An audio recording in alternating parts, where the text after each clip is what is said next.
लोग कहते हैं कि प्यार आंखों से होता है, पर कभी कभी आंखें धोखा दे देती हैं। और धोखा देता है वो इंसान जो सच में राजा होता है पर दिखता है भिखारी।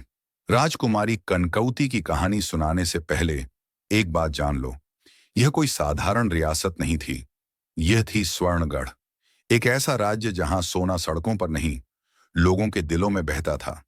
और उसी राज्य की इकलौती वारिस थी राजकुमारी कनकौती। हुस्न में चांद जैसी, अकड़ में सिंहनी जैसी, और ऐंठ तो ऐसी कि देवता भी प्रपोज करने से डर जाए। एक दिन कनकौती महल से बाहर निकली, बिना किसी सुरक्षा के, बस यूं ही आम जनता को देखने। पल भर में सारी सड़कें रुक गईं, लोग झुकने लगे और कुछ तो सड़कों पर लेट गए।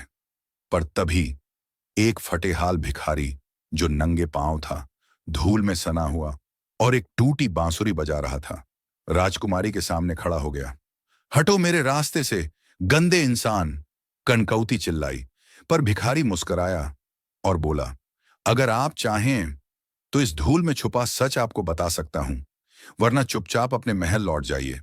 राजकुमारी की आंखों में पहली बार किसी भिखारी के लिए जिज्ञासा थी, डर नहीं। कनकौती ने भिखारी को एक सिर से पैर तक देखा। उसके फटे कुर्ते से मिट्टी झर रही थी, पैर में कांटा चुभा था, लेकिन चेहरा चेहरा एक राजा जैसा था। तू कौन है? राजकुमारी की आवाज अब डर और क्रोध के बीच की थी। भिखारी मुस्कुराया। उसने धीरे से बांसुरी को होठों से हटाया और बोला, मैं वही हूं जिसे ताज पहनना था, पर किस्मत ने उसे धूल का तकिया दे दिया। राजकुमारी गुस्से से तमतमाई, तू पागल है क्या? नहीं, लेकिन तुम्हारे पिताजी ने मुझे जरूर पागल बना दिया था, उस दिन जब उन्होंने मुझे मेरे ही महल से फेंक दिया था। अब कनकावती हड़बड़ा गई। क्या बकवास कर रहा है तू? मेरे पिता किसी भिखारी को महल से क्यों निकालेंगे? भिखारी की आंखें अब आंसुओं से भरी थीं, लेकिन उसकी आवाज अब लोहे जैसी सख्त थी। क्योंकि मैं राजकुमार आरव हूं, स्वर्णगढ़ का असली उत्तराधिकारी। चौंक गई कनकावती, रुकी उसकी सांसें। झूठ! यह सब झूठ है! कनकावती चीखी, लेकिन उसके भीतर कहीं ना कहीं कुछ हिल चुका था। साबित कर सकता हूं, आरव बोला, पर अगर तुम सच में देखना चाहो तो महल के नीचे एक तहखाना है, जहां वो सब दफन है जिसे तुम्हारे पिता ने छुपा रखा है, और मुझे भी 10 साल पहले वहीं कैद किया गया था। कनकौती कुछ पल तक चुप रही, फिर बोली, अगर तू सच बोल रहा है तो मेरे साथ चल। अगर झूठा निकला तो इसी बांसुरी से तेरी गर्दन कटवा दूंगी। भिखारी मुस्कुराया, डील मंजूर है राजकुमारी, लेकिन यह सफर तुम्हारे लिए जितना चौंकाने वाला होगा, उतना ही खतरनाक भी। अब कनकौती और भिखारी यानी आरव की सच्चाई की खोज शुरू होने वाली थी। महल के नीचे दफन राज, झूठ की चादर में लिपटी सच्चाई, और एक भिखारी जो राजा से भी ज्यादा रॉयल लगने लगा। राजकुमारी कनकौती और भिखारी, जिसका नाम आरव, चुपचाप महल की तरफ बढ़े। रास्ते में आरव के कपड़ों से बदबू आ रही थी, लेकिन कनकौती की आंखों में अब नफरत नहीं, जिज्ञासा थी। जैसे ही दोनों महल पहुंचे, कनकौती ने सबसे पहले गुप्त दरवाजा खुलवाया, जो कि सदियों से किसी ने नहीं खोला था। इसे तो पिताजी ने बंद करवा दिया था, वो बुदबुदाई। क्यों? आरव मुस्कराया, ताकि तुम्हें कभी सच ना दिखे। उन्होंने मशाल जलाई और धीरे धीरे तहखाने में उतरे। हर कदम पर धूल, जाले, अजीब सी सड़ांध और दीवारों पर बने पुराने चित्र। पर एक जगह आकर आरव रुक गया। यही है वो दरवाजा जिसके पीछे मेरा सब कुछ बंद है। कनकौती ने झिझकते हुए दरवाजा खोला, और अंदर एक कमरा था जिसमें दीवार पर टंगा था एक पुराना सिंहासन, जिसके पीछे एक तख्ती जमी थी। राजकुमार आरव, स्वर्णगढ़ का उत्तराधिकारी। कनकौती की आंखें फटी की फटी रह गईं। ये क्या है? तुम्हारे पिता ने मुझे वहां से हटवा दिया क्योंकि मैंने एक नौकरानी से प्यार कर लिया था। उन्हें डर था कि अगर ये खबर फैली तो स्वर्णगढ़ की रॉयल इमेज खराब हो जाएगी, और उन्होंने तुम्हें मारने की बजाय जिंदा दफन करवा दिया। कनकौती की आवाज कांप रही थी। हाँ, आरव बोला, क्योंकि मर जाना आसान होता, पर मैं उन्हें भूल जाऊं ये सज्जा थी। और तभी कमरे की दूसरी दीवार से एक धमाका हुआ। धड़ाम! किसी ने बाहर से दरवाजा बंद कर दिया था। अब दोनों, कनकौती और आरव, उसी तहखाने में फंस चुके थे जैसे 10 साल पहले आरव फंसा था। कमरे का दरवाजा जिस्म को रोककर बंद हो गया था। लेकिन कनकौती का दिल तोड़ना आसान नहीं था। उसने अपने गले से गहरा लाल माणिक हार उतारा और बांसुरी के फटे धागों को कसकर पकड़ लिया। आरव, ये सब तुमने सच कहा? उसकी आवाज में अब डर नहीं, बल्कि ठान लेने वाली हिम्मत थी। आरव ने सिर हिलाकर कहा, हाँ राजकुमारी, मैं वही हूं जो भिखारी बन गया था, पर अब भी असली राजा हूं। और अब तुम्हारे साथ हम इस साजिश को बेनकाब करेंगे। तभी दूर दूर से एक ठंडी हवा आई और तहखाने के कोने से एक हल्की सी चिंगारी फूटी। कोई हमारी बात सुन रहा है? कनकौती ने फुसफुसाते हुए कहा। हाँ, आरव ने चेतावनी दी, यहां अकेले नहीं हैं हम। और तभी तहखाने की गुप्त दरारों से कुछ साए हिलने लगे, जैसे कोई छुपा हुआ जासूस था। कौन हो तुम? कनकौती ने आवाज उठाई। साया धीरे धीरे करीब आया और सामने एक बूढ़ा आदमी खड़ा था। उसके कपड़े साधारण, लेकिन आंखें तेज और समझदार थीं। मैं हूं तुम्हारे पिता का सबसे भरोसेमंद वफादार, मगर अब एक गुप्त प्रहरी, उसने धीरे से कहा। तुमने हमें यहां फंसा दिया ताकि हम राजसत्ता को न पा सकें, लेकिन मैं तुम्हें मदद करने आया हूं। उसने एक झोली से एक पुरानी चाबी निकाली। पर याद रखो, इस चाबी से तुम बाहर निकल सकोगे, लेकिन तुम्हारी लड़ाई अभी खत्म नहीं हुई। कनकवती ने चाबी ली और कहा, आइए, अब हम उस दरवाजे को खोलते हैं जो हमारे मुकद्दर को बदल देगा। जैसे ही कनकौती ने वो पुरानी चाबी तहखाने के दरवाजे में लगाई और धीरे धीरे घुमाई, दरवाजा खुला। लेकिन जो सामने आया उसने दोनों के होश उड़ाए। दरवाजे के पीछे कोई कमरा नहीं था, बल्कि एक जादुई दर्पण रखा था। यह क्या? कनकौती ने चौंक कर पूछा। आरव ने धीरे से कहा, यह दर्पण सच का आईना है। इसमें जो दिखता है वही असलियत होती है। दोनों ने एक साथ दर्पण में देखा, लेकिन जो तस्वीर उनके सामने आई उसने उन्हें हिलाकर रख दिया। कनकौती का प्रतिबिंब भिखारी आरव के रूप में था और आरव का प्रतिबिंब राजकुमारी कनकौती के रूप में। यानी उनकी असल पहचान उलट पुलट हो गई थी। मतलब राजकुमारी थी असल में कोई और भिखारी था असली राजा। लेकिन दोनों की आत्माएं किसी रहस्यमयी जादू से एक दूसरे के शरीरों में फंसी थीं। दर्पण के सामने खड़े कनकौती और आरव, जो अब अपने अपने असली चेहरे के बजाय एक दूसरे के रूप में दिख रहे थे, पहली बार सचमुच समझ पाए कि एक दूसरे की जिंदगी कितनी कठिन और जटिल है। कनकौती आरव के रूप में बोली, मैं कभी सोच भी नहीं सकती थी कि भिखारी की जिंदगी में इतना दर्द, संघर्ष और अकेलापन होता है।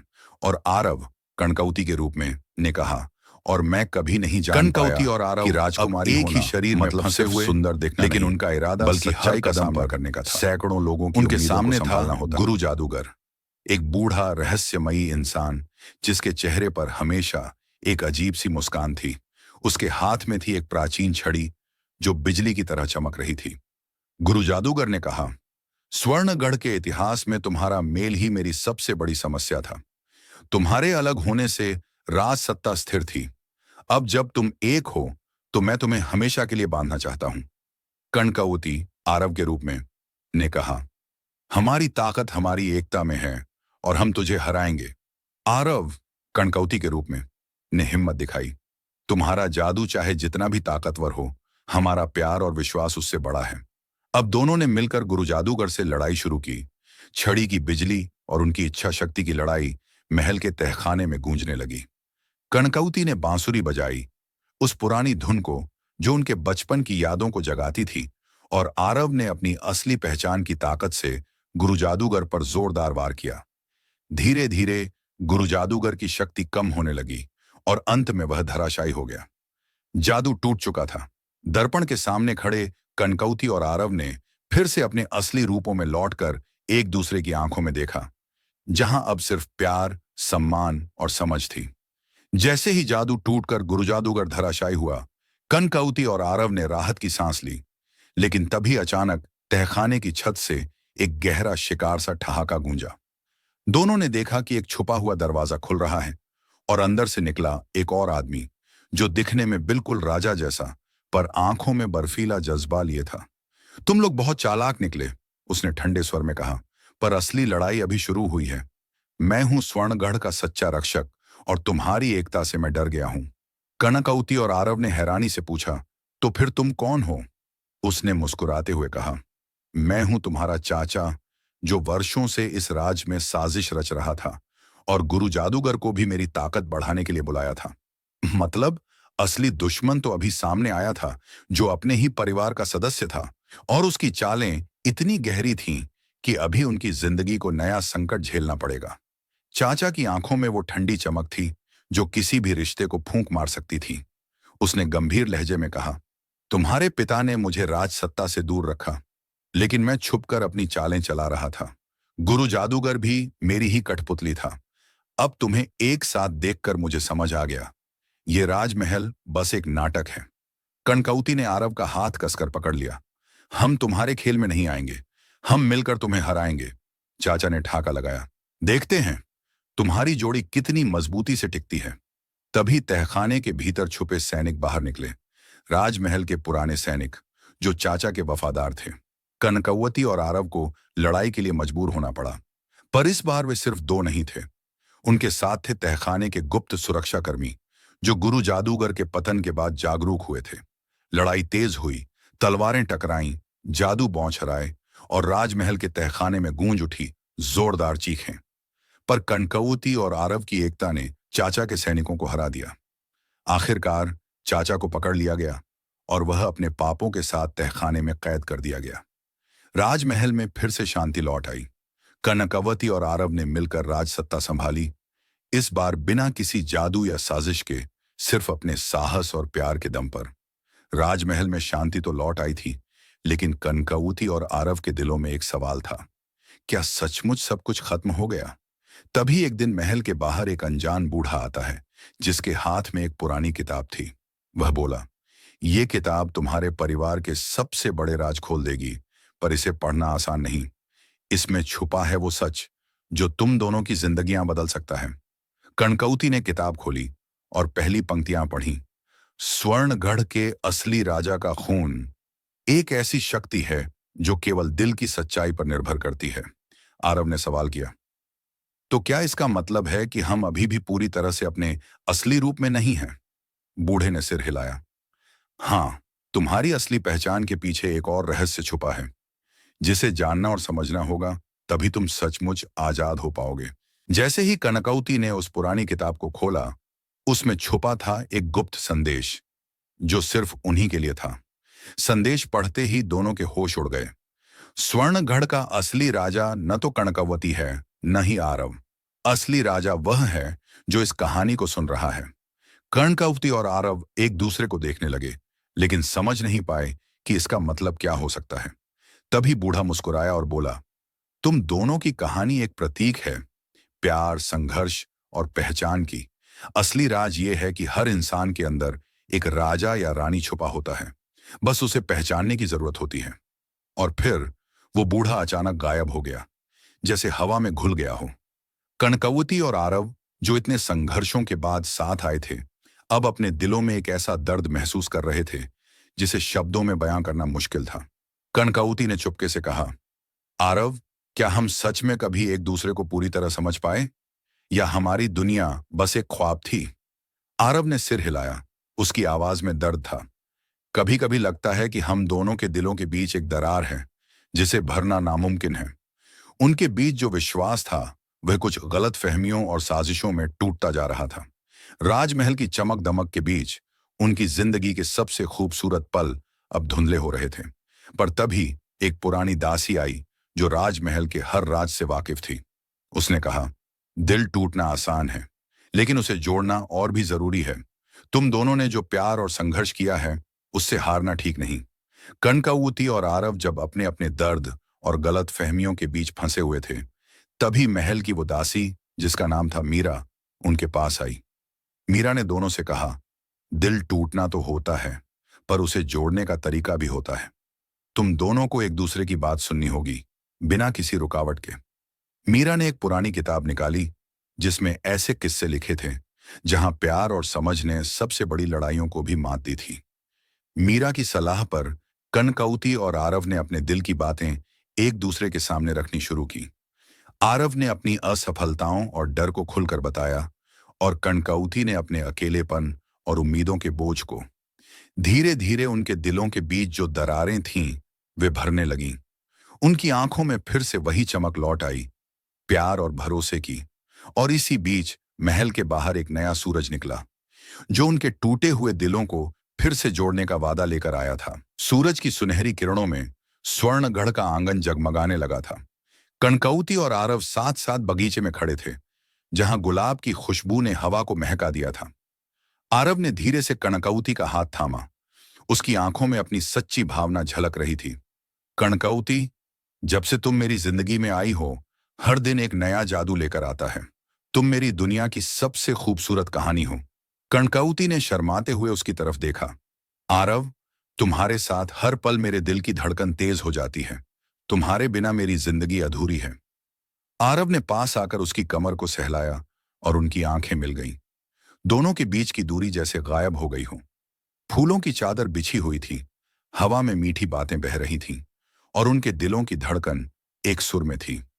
उनके प्यार की ये कहानी सिर्फ राजमहल तक नहीं, बल्कि स्वर्णगढ़ के हर दिल तक पहुंची, जहां हर कोई उनके इस खूबसूरत बंधन को सलाम करता था।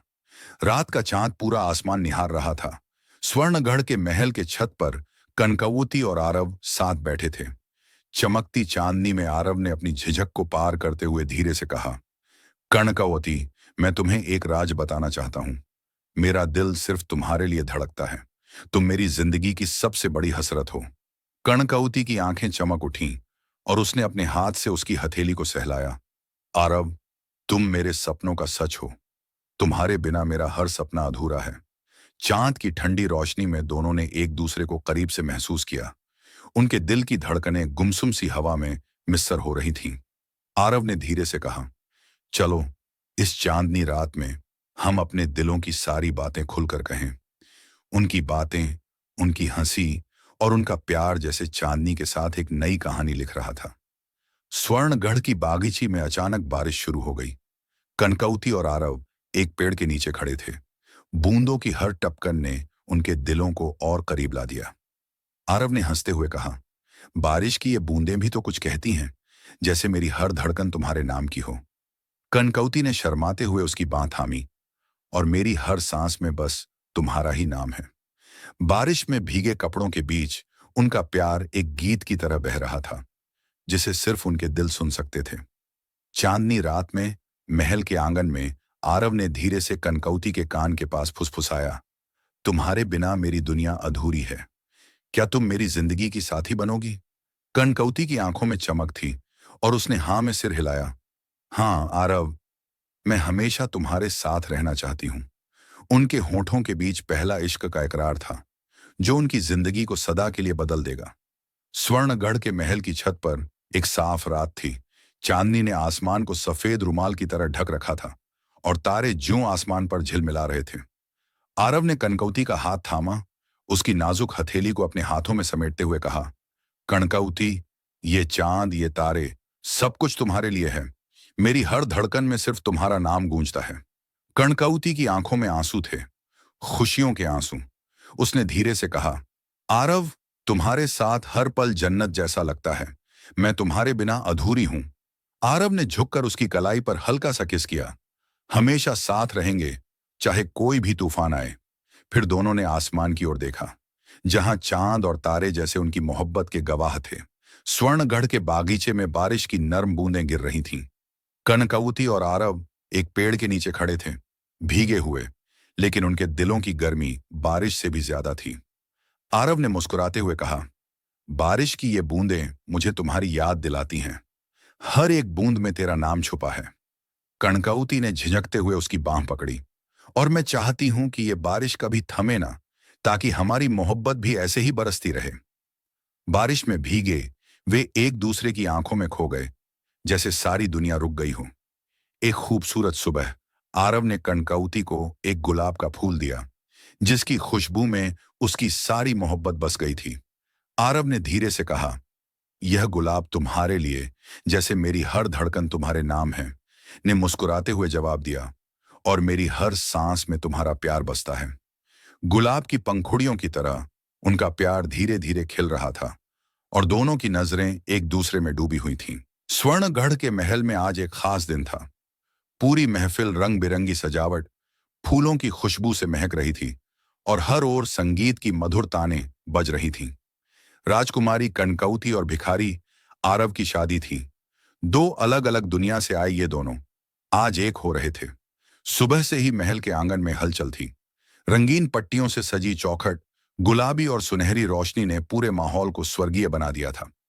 सभी लोग तैयार थे, राजा, रानी और सभी गांव वाले, जिन्हें आज का ये मिलन बहुत खास लग रहा था। कनकौती ने लाल गुलाबी भारी साड़ी पहनी थी, जो सुनहरी कढ़ाई से सजी थी।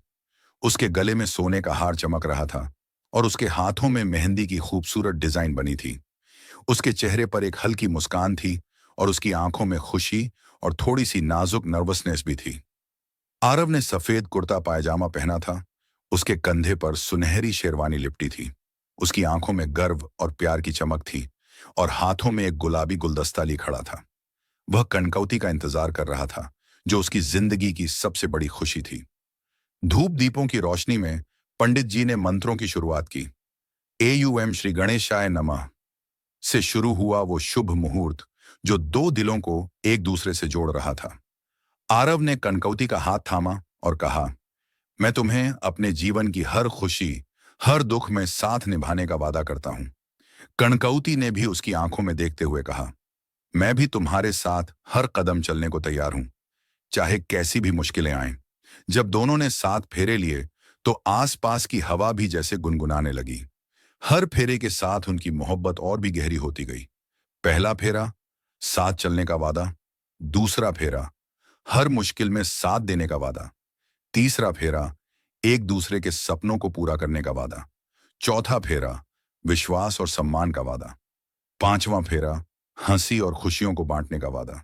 छठा फेरा, परिवार और रिश्तों को निभाने का वादा। सातवां फेरा, आजीवन प्यार और साथ निभाने का वादा। जैसे ही सातवां फेरा पूरा हुआ, पूरे महल में खुशियों की लहर दौड़ गई। बाजे गाजे के बीच कनकौती और आरव ने एक दूसरे को गले लगाया। सभी ने तालियां बजाईं, मिठाइयां बांटी और नृत्य की धूम मची। राजकुमारी और भिखारी की ये शादी सिर्फ दो लोगों का मिलन नहीं थी, बल्कि दो दिलों, दो संस्कृतियों और दो आत्माओं का अनोखा संगम था। अब ये जोड़ी हाथ में हाथ डाले नई जिंदगी के सफर पर निकली थी, जहां प्यार, भरोसा और समझदारी की छांव में उनकी कहानी और भी सुनहरी हो जाएगी। स्वर्णगढ़ के महल में शादी का जश्न खत्म हो चुका था, लेकिन कनकौती और आरव के दिलों में उस दिन की खुशियों की गूंज अभी भी बज रही थी। अब वे साथ थे, न सिर्फ राजकुमारी और भिखारी, बल्कि दो साथी, दो दोस्त, दो प्रेमी, जो जीवन की हर मुश्किल को साथ में सामना करेंगे। नई जिंदगी की शुरुआत। सुबह की पहली किरण उनके कमरे की खिड़की से झांक रही थी। कनकौती ने आरव की आंखों में देखा, जहां प्यार के साथ साथ एक नई जिम्मेदारी की चमक भी थी। आरव ने मुस्कुराते हुए कहा, अब हमारी जिंदगी का असली सफर शुरू होता है, जहां हम सिर्फ अपने लिए नहीं, बल्कि इस पूरे राज्य के लिए काम करेंगे। कनकौती ने गर्व से जवाब दिया, हाँ, हम साथ हैं तो हर मुश्किल आसान है। हमारे प्यार से स्वर्णगढ़ को भी खुशहाली मिलेगी। दोनों ने मिलकर गरीबों के लिए स्कूल, अस्पताल और खाने के कार्यक्रम शुरू किए। राजमहल की ताकत अब सिर्फ आलीशान इमारतों में नहीं, बल्कि लोगों के दिलों में बसने लगी। आरव और कनकौती ने यह साबित कर दिया कि सच्चा प्यार और सच्ची दोस्ती हर सामाजिक भेद को मिटा सकती है। रोज उनके बीच के छोटे छोटे पल भी बड़े खास थे।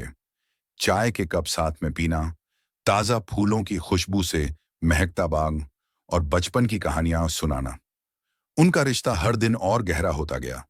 कनकौती और आरव ने एक दूसरे से वादा किया कि वे कभी भी अपने सपनों को कमजोर नहीं होने देंगे। उनका प्यार हमेशा प्रेरणा बनेगा। उनकी कहानी हर दिल को यह बताएगी कि सच्चा प्यार दुनिया की सबसे बड़ी ताकत है। अंत में एक संदेश इस कहानी से हमें यही सीखने को मिलता है कि प्यार में जात पात, अमीरी गरीबी कोई फर्क नहीं रखती। जब दिल मिल जाते हैं तो दुनिया की सारी दूरियां खत्म हो जाती हैं, और जब हम एक दूसरे का सम्मान करते हैं तो हर कठिनाई आसान हो जाती है।